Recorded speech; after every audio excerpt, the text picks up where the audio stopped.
बघा काल आपण बेसिक प्रोपोर्शनल थेरम हा जो होता तो शेवटी पाहिला होता. आता कॉन्व्हर्स बघूया. Converse of BPT.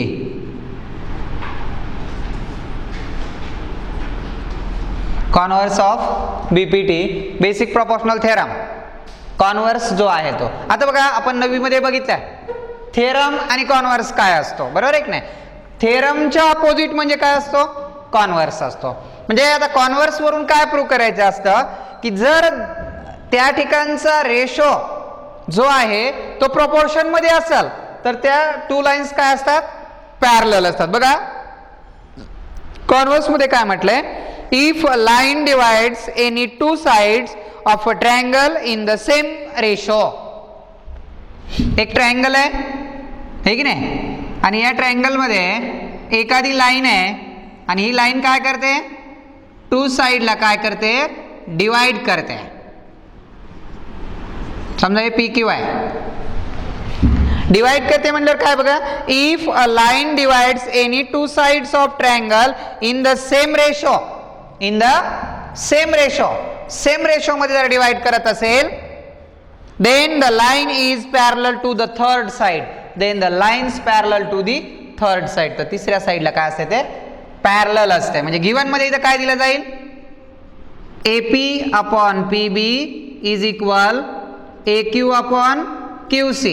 देन हे इफ जर असं असेल तर then line PQ parallel to side BC, third साइडला ती काय असते, पॅरलल असते.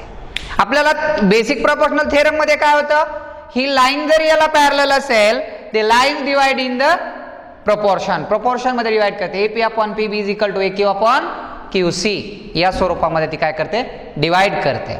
आणि आता म्हटलंय जर डिवाइड करत असेल then the lines R parallel. म्हणजे थेरमच्या अपोजिट जो असतो तो कॉन्व्हर्स. मग कॉन्व्हर्स वरून तुम्हाला काय म्हणता येईल, कॉन्व्हर्स वरून तुम्हाला हे म्हणता येतं की जर एखादी लाईन सेगमेंट या टू साइडला काय करत असेल, रेशो आर इक्वल, ठीक आहे ना, प्रोपोर्शन मध्ये रेशो जर इक्वल येत असेल देन दी लाईन्स आर किंवा then the line is parallel to third side. तर ते थर्ड साइडला काय असते, पॅरलल. म्हणजे या ठिकाणी या दोघांचा रेशो कसा यावा लागतो, इक्वल असावा लागतो, तर ती लाईन काय आहे म्हणता येईल, पॅरलल आहे. ठीक आहे, हा होता कॉन्व्हर्स. बघा कॉन्व्हर्स काय तुम्हाला प्रूव्ह करा म्हणून परीक्षेमध्ये येत नाही. कॉन्व्हर्सचं फक्त रिझन जे असतं ते रिझन मात्र लक्षात ठेवा की थेरमच्या अपोजिट कॉन्व्हर्स असणार आहे. By converse of BPT, by theorem of BPT. Converse कधी आणि थेरम कधी हे लक्षात ठेवा. ठीक आहे, त्यानंतरचा बघूया जो property of an angle bisector theorem. Properties किंवा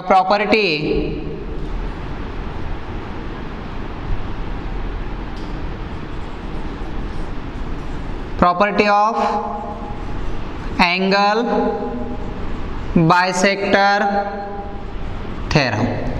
property of angle bisector theorem. आता अँगल बायसेक्टर थेरम मध्ये काय असतं बघा, सुरुवातीला सेंटेन्स काय बघा, the bisector of an angle of a triangle divide the side opposite to the angle in the ratio of remaining sides. मग जर समजा एखादा ट्रायंगल आहे की नाही,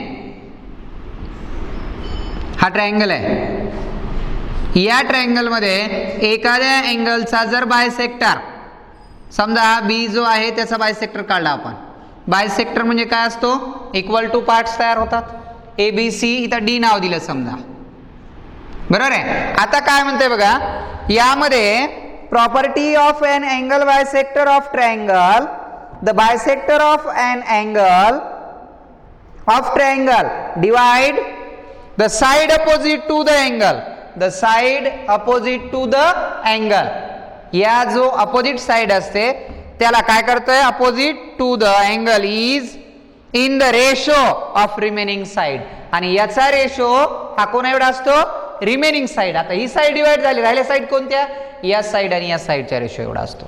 पण यामध्ये सगळ्यात महत्त्वाचं काय आहे की या ठिकाणी B D is a bisector of angle B. तो बी चा काय आहे? बायसेक्टर आहे. आणि बायसेक्टर असल्याच्या नंतरच आपण त्याला काय करू शकतो की तो जो प्रॉपर्टीज ऑफ अँगल बायसेक्टरचा जो प्रॉपर्टीज आहे तो त्या ठिकाणी आपण यूज करू शकतो किंवा तो वापरू शकतो. म्हणजे गिवन मध्ये काय दिलं जाईल?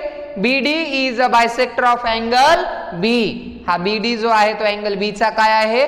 बायसेक्टर आहे. आणि तो बायसेक्टर असल्याच्या नंतरच हा रूल लागू होतो. ठीक आहे, चला बघा. मग तुम्हाला हा एक थेरम आहे सेकंड नंबरचा. त्यामध्ये सेंटेन्स काय बघा?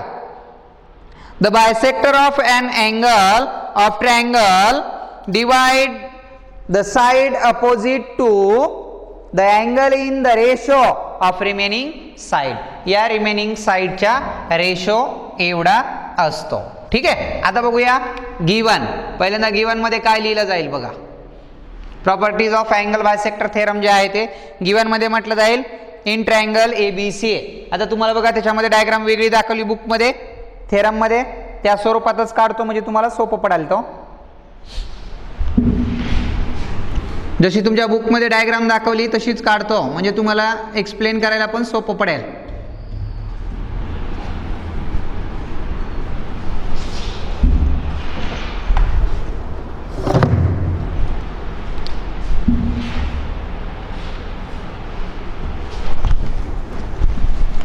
बघा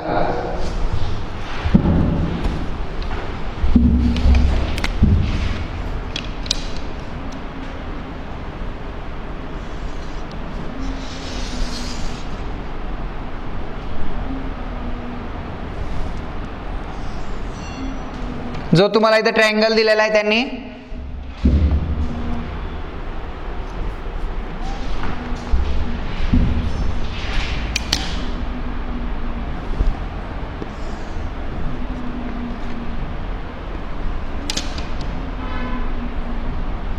ज्या स्वरूपात ट्रायंगल दिलाय तशाच स्वरूपात मी तुम्हाला ड्रॉ करून दाखवायलो म्हणजे एक्सप्लेन करताना तुम्हाला पण सोपं जाईल.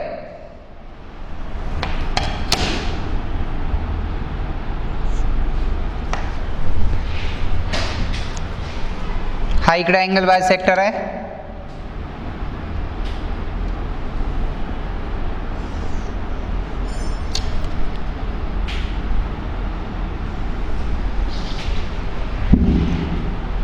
ए B C D, A B C D angle bisector आहे. तर ई दिलाय बघा गिवन मध्ये in triangle A B C A, in triangle A B C A bisector of angle C, bisector of angle C intersect segment, intersect segment AB, intersect segment AB in the point E, in the point E. E point मध्ये ती काय होते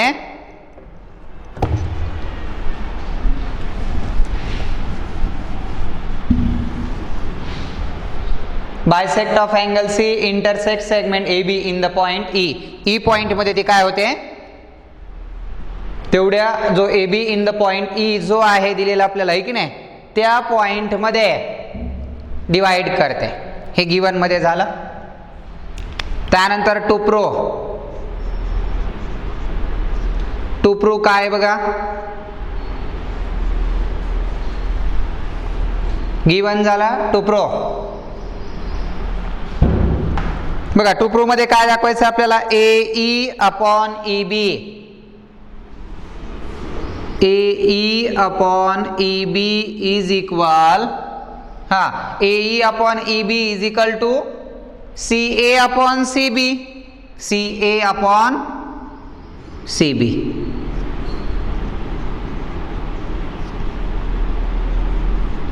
बघा इकडं AE upon EB म्हणजे या अँगलने ही जी side bisect केली त्याला रेशो मध्ये दाखवलंय AE अपॉन EB आणि आता जो अँगल बायसेक्ट केला त्याची साइड CA अपॉन CB हा रेशो इक्वल दाखवायचा. हे झालं टू प्रूव्ह मध्ये.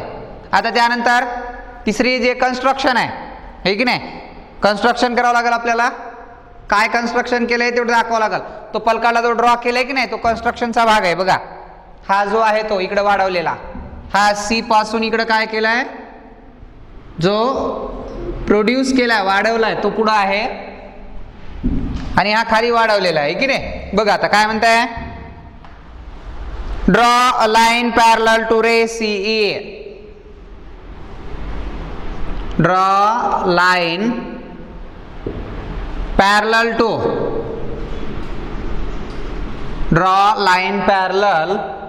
to ray CE. कोणती पॅरलल टू CE ला पॅरलल ड्रॉ केली. कोणती लाईन, CE ला पॅरलल लाईन काढली BD आहे की नाही. त्यानंतर draw line parallel to ray CE passing through the point B. आणि कोणत्या पॉइंट मधून, पासिंग थ्रू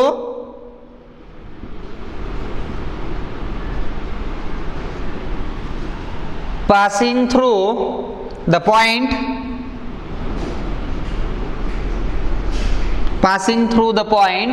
B.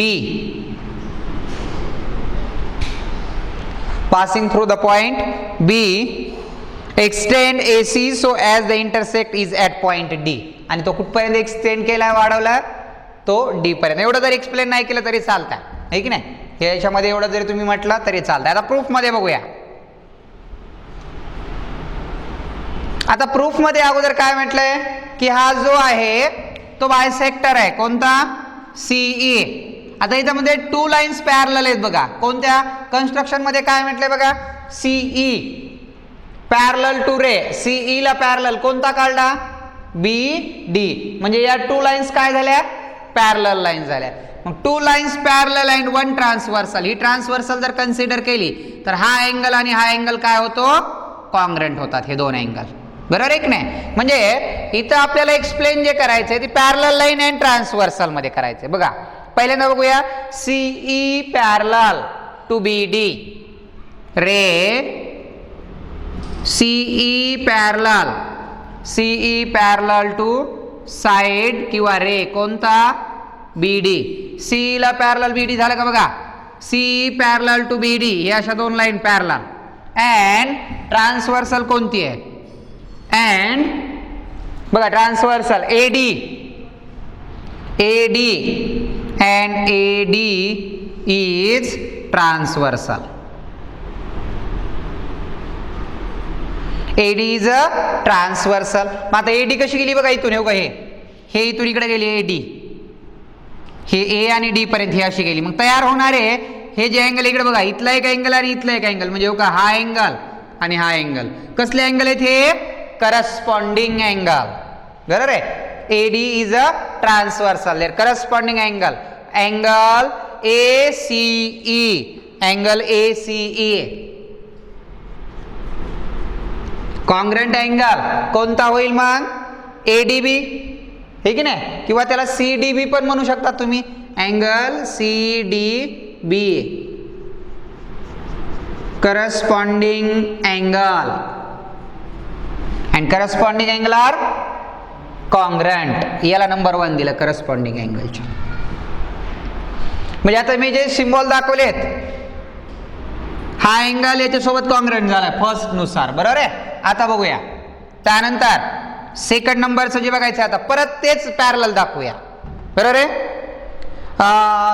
रे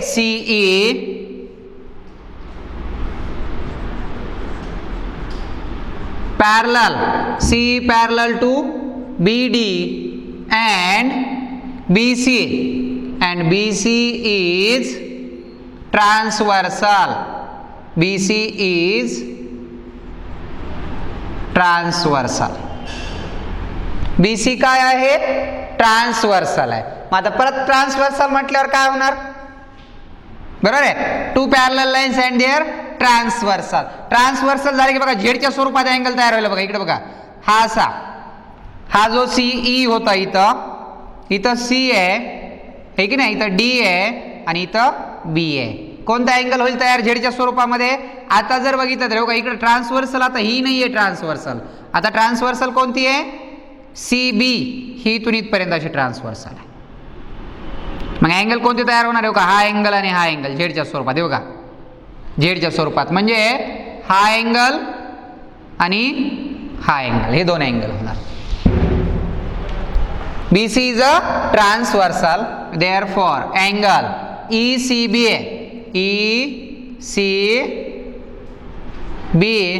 congruent angle ECB है congruent angle CBD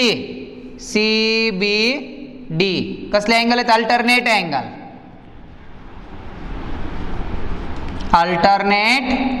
अँगल.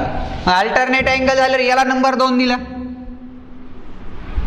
बरोबर आहे. आता बघा तिसरी कंडिशन जी येणार आहे ते गिवन मध्ये काय सांगितलंय की two angles are congruent but angle ACE congruent angle ECB याचं रिझन येणार बाय गिवन मध्ये दिलेत का AC आणि ECB कॉन्ग्रंट आहेत म्हणून. सेंटेन्स काय म्हणतंय? ABC bisector of C intersect segment AB. Bisector म्हटलं की काय होणार? बायसेक्टर म्हटलं की इक्वल टू पार्ट्स तयार होतात. टू पार्ट्स हे इक्वल झाले म्हणजे अँगल हे गिवन मध्ये दिलंय, मग याला 3 नंबर दिला. आता फर्स्ट, सेकंड अँड थर्ड मध्ये बघा बरं. फर्स्ट मध्ये काय म्हणतंय? ACE कॉन्ग्रंट आहे कोणासोबत? CDB, बरोबर आहे. सेकंड मध्ये म्हणतंय ECB कॉन्ग्रंट आहे CBD. हे बघा इथं CDB आहे, इथं CBD आहे, हे इक्वल आहेत का? नाही. इथं बघा ECB आहे, इथं काय आहे का ECB इथं पण नाही. पण इथं बघा काय म्हणतंय इथं थर्ड मध्ये ACE, हा ACE आणि नंतर इकडचा कोणता? ECB, हा ECB. हे दोन अँगल काय आहेत म्हणताय? कॉन्ग्रंट आहेत. मग मला सांगा हा आणि हा जर कॉन्ग्रंट होत असतील तर डेफिनेटली हे दोन पण काय झाले? कॉन्ग्रंट झाले. मग from first, second and third वरून आपल्याला काय म्हणता येतील? हे दोन अँगल कॉन्ग्रंट होणार. बघा एक पहिली कंडिशन होती आपली, हा अँगल फर्स्ट नुसार याच्यासोबत कॉन्ग्रंट झाला, बरोबर आहे. पुन्हा दुसरी कंडिशन म्हणते हा अँगल याच्यासोबत कॉन्ग्रंट झाला आणि तिसऱ्या कंडिशन मध्ये म्हणते हे दोन्ही कॉन्ग्रंट आहेत. मग हे दोन्ही कॉन्ग्रंट म्हणल्यावर हे इंटूचे साइन दाखवलेले किंवा झिरोचे साइन दाखवलेले पण अँगल काय झाले? कॉन्ग्रंट झाले. मग angle CDB congruent angle CBD and angle CBD congruent झाले. मग मला सांगा एका ट्रायंगलचे जर दोन अँगल कॉन्ग्रंट असतील तर तो कोणत्या टाइपचा ट्रायंगल असतो? Isosceles triangle. Therefore in triangle BCD angle CDB congruent angle CBD. Therefore, triangle BCD is an isosceles triangle. तो कसला ट्रायंगल आहे? आयसोसियल्स ट्रायंगल. आयसोसियल्स ट्रायंगल कधी म्हणता येतं? ज्यावेळेस त्या ट्रायंगलच्या दोन्ही अँगल किंवा दोन्ही साइड जर कॉन्ग्रंट असतील तर. एक रूल या ठिकाणी बसू शकतो, तो म्हणजे कोणता? अँगलचा. अँगल कॉन्ग्रंट आहेत म्हटल्यावर तो आयसोसियल्स ट्रायंगल झाला. आणि आयसोसियल्स ट्रायंगलच्या टू साइड्स पण काय असतात? कॉन्ग्रंट असतात. मग या ठिकाणी सेगमेंट, कोणती segment? Angle opposite to congruent side. ही सेगमेंट आणि ही सेगमेंट काय होणार? कॉन्ग्रंट होणार. Segment CDA congruent segment BC, CD and congruent segment BC. Two segment काय झाल्या? कॉन्ग्रंट झाल्या. मग टू सेगमेंट जर कॉन्ग्रंट झाल्या तर आता आपल्याला काय करायचं आहे की जो ट्रायंगल तयार होतो, पूर्ण जो ट्रायंगल होतो त्याच्यानुसार आता आपल्याला बघावं लागेल. बघा किंवा त्याचं रिझन तुम्ही याचं काय लिहू शकताय? याचं रिझन तुम्हाला एक लिहिता येतं, side opposite to congruent angle are congruent. Side opposite to congruent angle are congruent. एकरूप कोणासमोरील बाजू पण एकरूप असतात.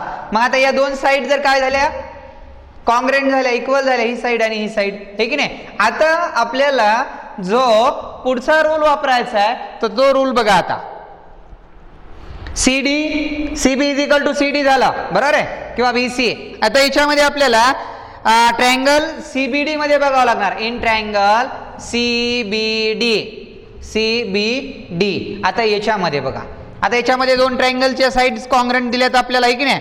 मग आता ट्रायंगल ए बी डी, आता ए बी डी कुठे बघा, in triangle A B D, in triangle A B D. आता ए बी डी मध्ये आपल्याला जो बेसिक प्रोपोर्शनल थेरम वापरता येईल बघा, बेसिक प्रोपोर्शनल थेरम, हे की नाही. आता सीई पॅरलल टू काय दाखवलंय, CE parallel to BD, CE parallel to side BD. हे कुठं दाखवले आपण, कन्स्ट्रक्शन मध्ये, बरोबर आहे, कन्स्ट्रक्शन दाखवलंय बाय बेसिक प्रोपोर्शनल थेरम. मग सांगा बेसिक प्रोपोर्शनल थेरम नुसार काय होणार, मग by BPT AC upon CD is equal,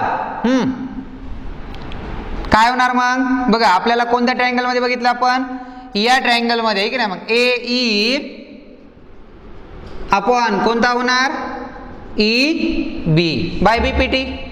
parallel झाला म्हणजे बाय बीपीटी म्हणू शकतो आपण, basic proportional theorem.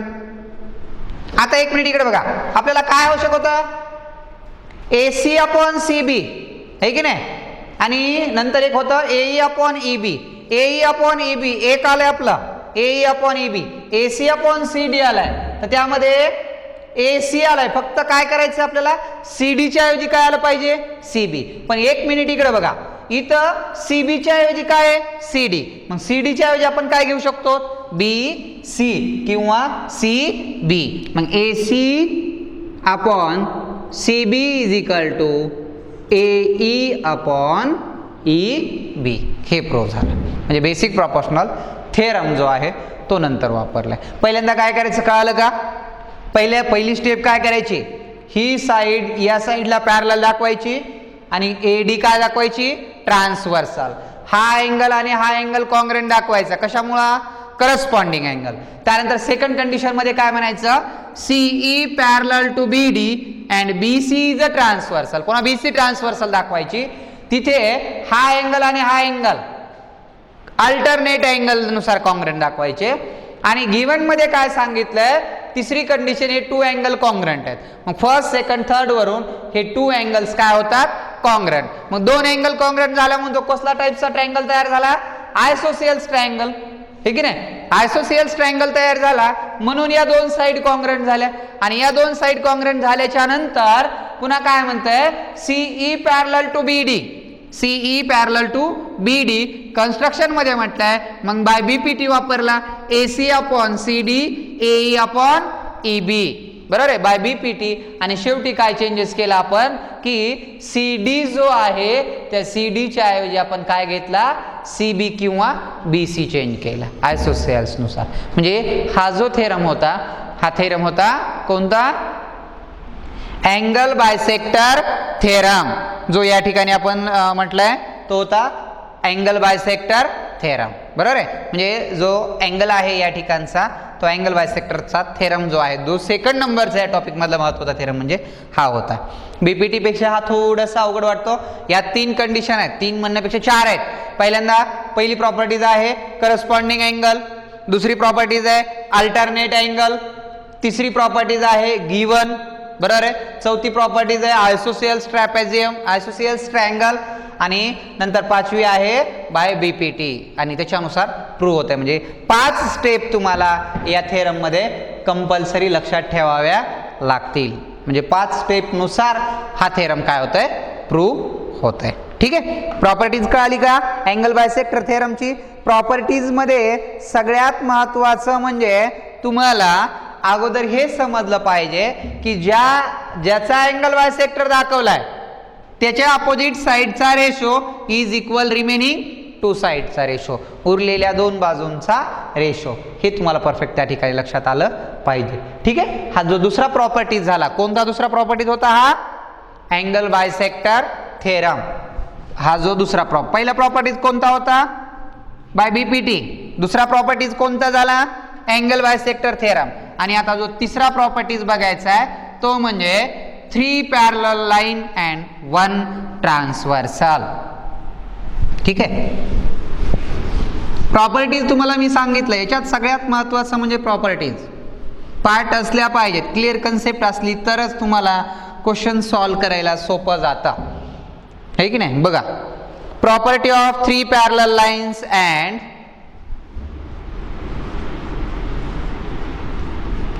properties of 3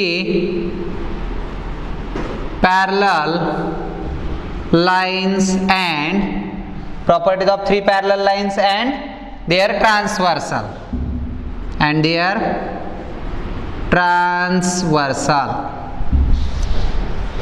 आता काय प्रॉपर्टीज आहे 3 पॅरलल लाईन्सच्या? बघा इकडे, first, second and third, 3 parallel line and their transversal. आणि त्याच्या जर ट्रान्सव्हर्सल दाखवलेल्या असतील तर यांचा काय प्रॉपर्टीज तयार होतो? L M N, L M N P Q. इथं आहे A B C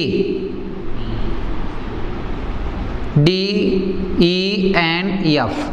3 parallel lines and their transversal. यांचा रेशो काय होतो बघा, A B upon B C is equal D E upon E F. याला प्रॉपर्टीज काय म्हणणार? Properties of 3 parallel lines and transversal. 3 parallel lines and transversal. 3 parallel lines and their transversal. हा AB upon BC and DE upon EF हा जो आहे तो 3 parallel line and their transversal हा properties आहे. म्हणजे जर काही एक्सप्लेन जास्त वगैरे नाही, काही नाही, फक्त क्वेश्चन जर आला परीक्षेमध्ये तर या स्वरूपात असतो. आल्यावर सॉल्व हा रेशो फक्त लक्षात ठेवा की याने याचं रिझन मात्र लक्षात ठेवा. लिहिण्याचं काय रिझन लिहायचं आहे? 3 parallel line and their transversal. ठीक आहे. याच्यानंतरचा जो भाग आहे तो म्हणजे या तिन्ही प्रॉपर्टीजवर आधारित असणारा आपला प्रॅक्टिस सेट आहे. आणि तो प्रॅक्टिस सेट म्हणजे 1.2 हा जो आहे तो प्रॅक्टिस सेट आहे. ठीक आहे. बघूया त्याच्यानंतर 2-3 प्रॉपर्टीजवर आधारित असणारा जो प्रॅक्टिस सेट आहे आपला 2 वरच असेल मला वाटतंय. बीपीटी वर नाही, सॉरी, बीपीटी वर बी असेल, बेसिक प्रोपोर्शनल थेरम, हे की नाही, तिन्ही प्रॉपर्टीजवर. बघा, practice set 1.2.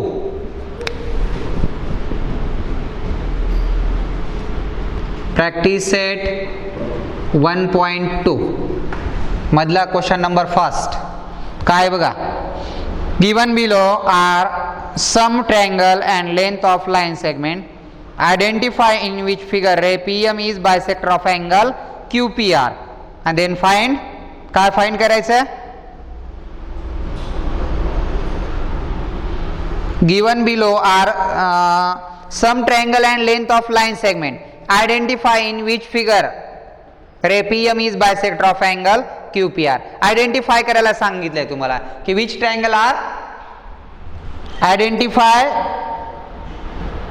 In which figure ray PM. तर कोणत्या फिगर मध्ये रे पीएम हा काय आहे?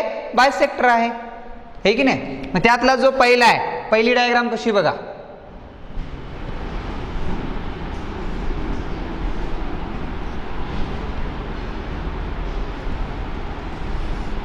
जो दाखवलेला आहे तुम्हाला पहिला क्वेश्चन त्यातला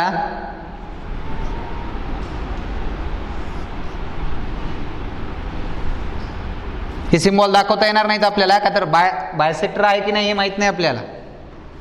पी क्यू आर एम 7 3 3.5 1.5. त्यानंतर सेकंड नंबरचा आहे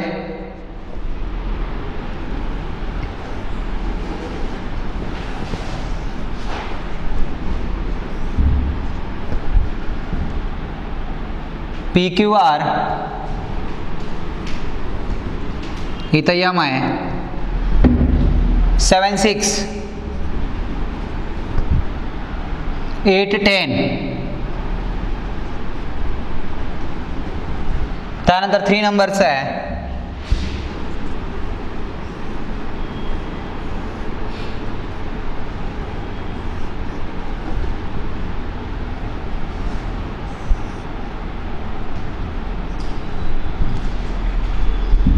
पी क्यू आर,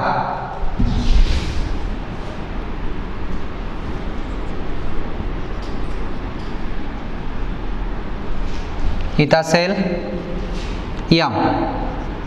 याचे मेजरमेंट दिले आहेत 3.64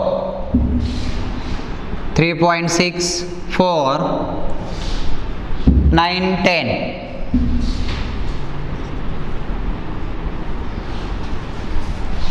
बघा, पहिल्या क्वेश्चनमध्ये 3 डायग्रामनुसार 3 दाखवलेत आणि आपल्याला विचारलं आहे की नाही.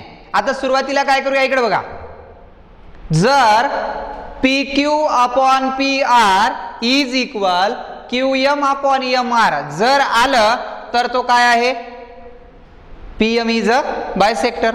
ओके, बघूया मग चला सुरुवातीला. नाही तर Q M upon M R असं बी केलं तरी चालतंय, कोणताही रेशो घ्या. ठीक आहे. मग आता या ठिकाणी Q M upon M R is equal to 3.5 upon 1.5. एक अंकानं पॉईंट पुढे गेला, किती आला बरं, 35 अपॉन 15. 15च्या पाड्यात 35 आहेत का, नाही. 5 7 5 3 15 5 7 35 म्हणजे किती आलं, 7 अपॉन 3. आता सेकंड नंबर बघूया. आता बघा, Q M upon M R आलता. आता मग काय करावं लागणार, P Q upon P R. राहिलेल्यांचा ratio P Q upon P R किती आहे, 7 अपॉन 3. आलं का बघा, बरोबर आहे. मग आपण काय म्हणू शकतो, from first and second Q M upon M R is equal P Q upon P R. बरोबर आहे. मग याला आपण असं म्हणू शकतो, मग therefore P M is bisector of angle P, आणि याचं रिझन लिहावं लागणार converse of angle bisector. Converse लिहावं लागेल कोणाचा, अँगल बायसेक्टरचा. म्हणजे पहिलं आहे. आता दुसऱ्यामध्ये बघूया. दुसऱ्यात कोणता रेशो बघणार अगोदर, R M upon M Q. R M upon M Q. हां, आर एम किती आहे, 6 अपॉन 8. 2 3 6 2 4 8 किती आलं, 3 अपॉन 4. पहिलं आलं. आता काय करावं लागणार, हां, P R upon P Q. सांगा किती येणार, 7 अपॉन 10. आलं का इक्वल, इक्वल आहे का, नाही. Therefore from first and second R M upon M Q is not equal P R upon P Q. Therefore म्हणून काय म्हणणार, सेगमेंट पी एम किंवा ray P M is not bisector of angle P. पीचा तो bisector आहे का, नाही. त्यानंतर 3 नंबरचा जो क्वेश्चन आहे तो बघूया. बघा काय होणार सांगा मला रेशो,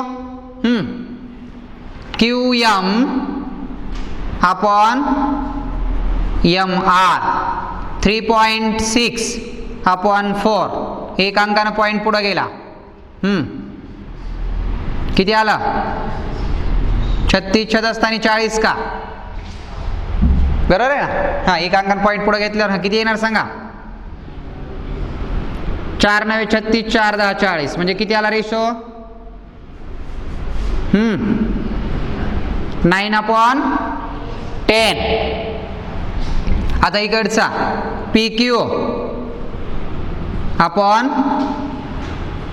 पी आर, 9/10 आलं का इक्वल? बघा, P Q upon P R,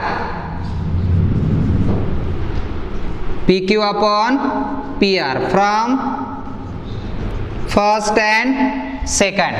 first and second वरून काय म्हणता येईल मग?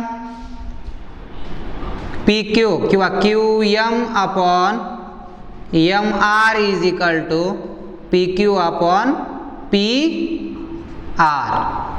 बरोबर आहे? From first and second. आणि याला काय लिहिणार मग तुम्ही? Converse of angle bisector. मग देअरफॉर म्हणून काय म्हणणार मग? P M is bisector of angle P. तो अँगल पी चा काय आहे? बायसेक्टर आहे. कळालं का? बघा, लक्षात ठेवा, रेशो कसा लिहायचा. आता या अँगल मधून बायसेक्टर निघलाय म्हटल्यावर पुढची साइड काय करणार? तो बायसेक्ट करणार, डिवाइड करणार. मग या दोघांचा रेशो या रिमेनिंग 2 साइडच्या रेशो एवढा आला पाहिजे. आता इथला इथं अँगल होता, हा इकडचा आला. या साइडचा रेशो अपॉन या साइडचा रेशो, या साइडचा रेशो अपॉन या साइडचा रेशो, म्हणजे जो डिवाइड केलेली जी पुढची साइड असेल त्या डिवाइडचा रेशो ऑफ रिमेनिंग 2 साइड, उरलेल्या 2 बाजूंच्या साइडच्या रेशो एवढा यायला पाहिजे. तर आपण त्याला काय म्हणू शकतो मग? Angle bisector theorem. काही अडचण आता क्वेश्चन नंबर 1 मध्ये फक्त आयडेंटिफाय करायचं होतं, फक्त ओळखायचं होतं तुम्हाला.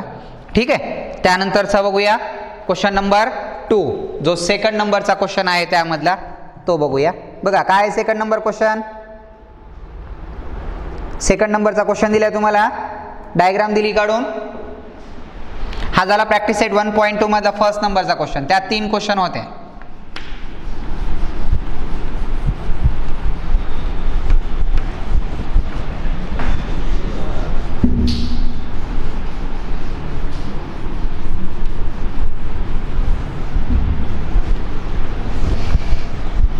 पार्ट 2 ला स्पेशल वही करा एक दुसरी.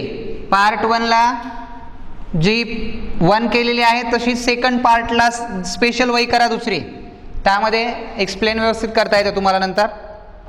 बघा सेकंड नंबरचा क्वेश्चन काय आहे ते बघा.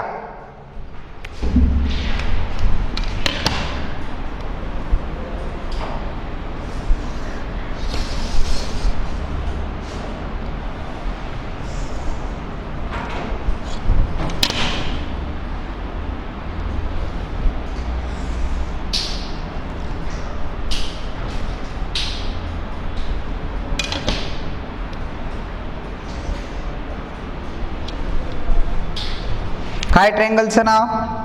P Q R M N.